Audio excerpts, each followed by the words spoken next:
Bonjour et bienvenue sur la chaîne 40 000 Wargamer. Je m'appelle Phil et je voudrais vous parler d'un truc. Je me suis rendu compte, en parlant avec des amis, que quand j'essaie de leur expliquer le hobby et ce que je fais de mes journées, je n'y arrivais pas et j'avais l'impression de passer pour un crétin. Alors quitte à avoir l'air, je me suis dit, je vais leur expliquer en vidéo.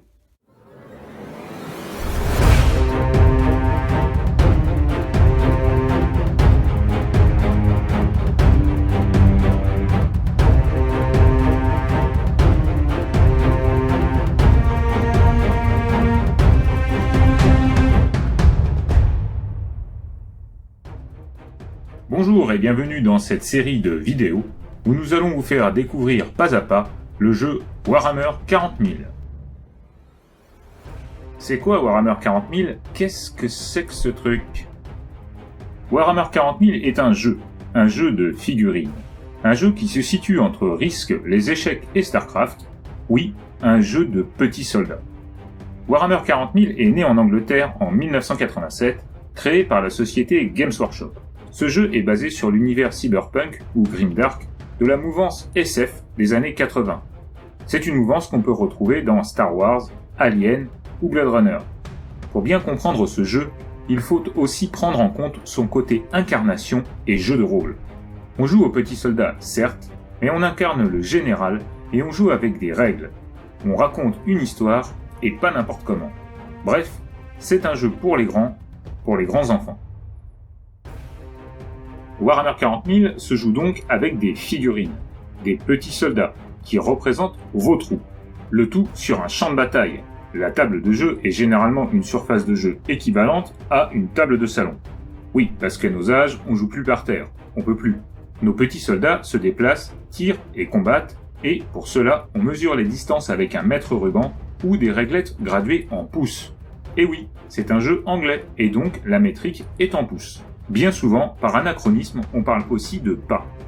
Tous nos chers petits soldats ont des caractéristiques, des capacités, comme le tir, la force, l'endurance, le commandement ou les points de vie. Et pour représenter leur réussite ou leur échec, on jette des dés à 6 faces, comme dans la plupart des jeux.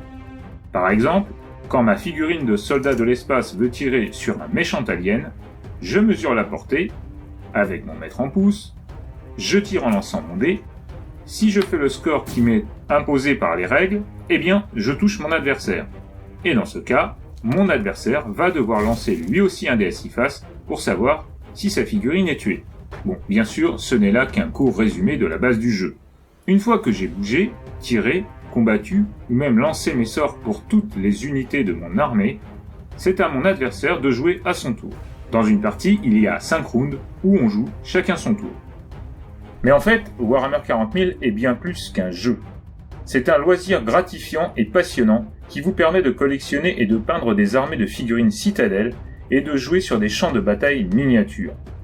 Le jeu, Warhammer 40 000, se déroule dans un futur cauchemardesque dans lequel l'humanité doit se battre pour survivre au sein d'une galaxie ravagée par la guerre où les Space Marines en armure énergétique et les armées innombrables de la garde impériale affrontent sans répit des hordes de créatures extraterrestres.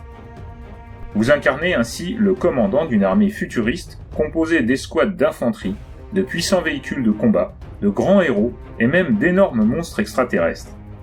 Ces forces s'affrontent sur un champ de bataille installé sur votre table ou sur n'importe quelle zone suffisamment grande pour l'accueillir. Vous comprenez donc à quel point Warhammer 40 000 diffère d'un jeu ordinaire. Les possibilités sont infinies et les joueurs doivent être prêts à sacrifier du temps et des efforts pour collectionner, assembler, peindre leurs figurines. Si vous pensez que cela nécessite du travail, vous avez raison. Conquérir les lauriers de la victoire demande de donner de sa personne. Terminer une armée peinte est un exploit qui gonfle de fierté le cœur de celui qui l'a accompli. Une fois que vous aurez livré bataille avec votre armée sur une table de jeu digne de ce nom, vous deviendrez accro et vous ne tarderez pas à rejoindre les dizaines de milliers de joueurs qui, à travers le monde, se consacrent au hobby. Avant même de vous en rendre compte, vous passerez des heures à réfléchir aux armées que vous souhaitez collectionner, aux schémas de couleurs de vos figurines et aux tactiques que vous allez employer lors de votre prochaine partie. Les débutants seront sans doute impressionnés par le volume des livres et de la tâche à accomplir. Mais qu'ils ne s'inquiètent pas, grâce à la V9 et aux efforts déployés par Games Workshop, Aujourd'hui, les règles sont beaucoup plus digestes, plus faciles à comprendre et beaucoup moins volumineuses. D'autre part, pour ceux qui en ont la possibilité, n'hésitez pas à contacter un club, il y en aura sans doute un près de chez vous, c'est le meilleur moyen d'appréhender le hobby et de rentrer dans cette passion. Quant à nous, dans la prochaine vidéo, nous allons vous présenter comment débuter à Warhammer 40 000.